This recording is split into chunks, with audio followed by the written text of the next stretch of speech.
UFC 263 sees Israel Adesanya back facing off against Marvin Vettori. Now, Marvin has got this title shot because Robert Whittaker could not make it. Robert has said he's compromised a little bit. He can't quite make that date in June. Now, anyone that's almost offended by this, I feel you, because it's just like, what does Robert have to do to make Israel wait that little bit longer just to fight the correct person? Marvin, in my opinion, is on a great run. He really is. But he hasn't beaten that top three. He hasn't beaten the Paulo Costa, that Till. I mean, the Till's not his fault. He beat Kevin Holland, who stepped in for the Till, but Kevin Holland just isn't that one. He did beat Cole Robertson, and he also did beat Jack Hermansson. Now, Jack Hermansson is the real deal because he was also scheduled off to face Darren Till. He is on a 5-fight win streak, which is awesome. Definitely shows that he belongs at the top, especially in the dominance of Kevin Holland. For instance, like Derek Brunson had a lot harder time dealing with Kevin Holland's power in the stand-up than Marvin did. Marvin, I mean, the blueprint was there to beat Kevin Holland. He has no takedown defense, and he also has no attacks off his back. He doesn't try and stand back up. He just kind of just shouts in your ear abuse or what you doing, you know, the normal Kevin Holland things just on the ground. But with Adesanya just coming off a loss against Yan, now I don't think anyone's taken anything away from Adesanya. Yan's super big, he's super dangerous, he's heavy hands, he was outlanding Adesanya on the feet. The effective strikes I would give to Adesanya, but the fact that Yan was trading with him effectively, and then he implemented the clinch, he implemented the takedowns, he controlled him on the ground, he passed his guard, he mounted him at one point.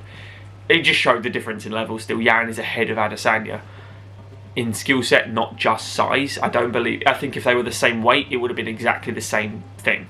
The first time Adesanya and Vettori fought, it did go to a split decision, and Vettori did have a lot of success in that fight. Granted, Adesanya was coming up in the world of MMA at that point. Yes, he was unbeaten still, and he was destroying people in a sense, but it wasn't the Adesanya we see now, the one that destroyed Costa or destroyed Robert Whittaker. It's not that kind of Adesanya. This Adesanya is dangerous as fuck because he's shown that he can come off his back.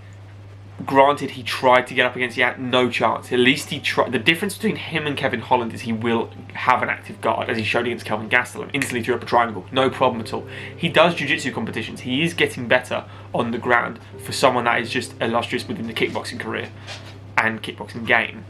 But where do you see this one going? It's almost, Vettori has the blueprint. If he can implement the same game plan he had for Kevin Holland, I see him having quite a bit of success.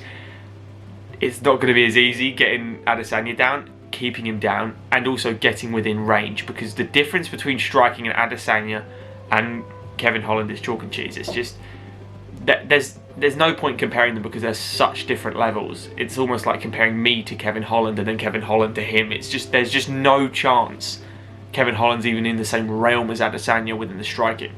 Adesanya has got the striking covered on Vettori. I'm not saying Vettori can't hit him, or can't damage him, or can't break his calf or do something. He has a game plan, there's no doubt about it. But I'm saying that if it's a straight striking match and Vettori doesn't take the blueprint that Yan showed, it's going to be a long night for Marvin, because I know Marvin's got better since that first fight, but you have to believe that Adesanya is just the fucking best in that division for a reason. He got the gold strap off Robert by the second round. Robert, who hadn't lost at fucking middleweight. What do you guys see for this fight? I personally see Adesanya winning by decision. I do not see him finishing Vettori, and I do not see Vettori finishing him in any way. I can see Vettori doing an upset if he manages to bank a couple rounds, but I think the gas tank of Adesanya is fucking phenomenal. By the end of that Yan fight, he was still fresh, whereas Yan was exhausted. That's the only difference I see. I see if he puts the pace on him, Adesanya can really do some damage here. In the early rounds, I feel like Vettori's going to absolutely get in his face, and I think that's the correct thing to do. What do you guys think is going to happen in this fight? Love to hear your comments. Leave a like on this video. Have enjoyed it, guys. Subscribe to the channel if you're new. Look at the dogs. Look at the dogs. Subscribe for the dogs. See you later.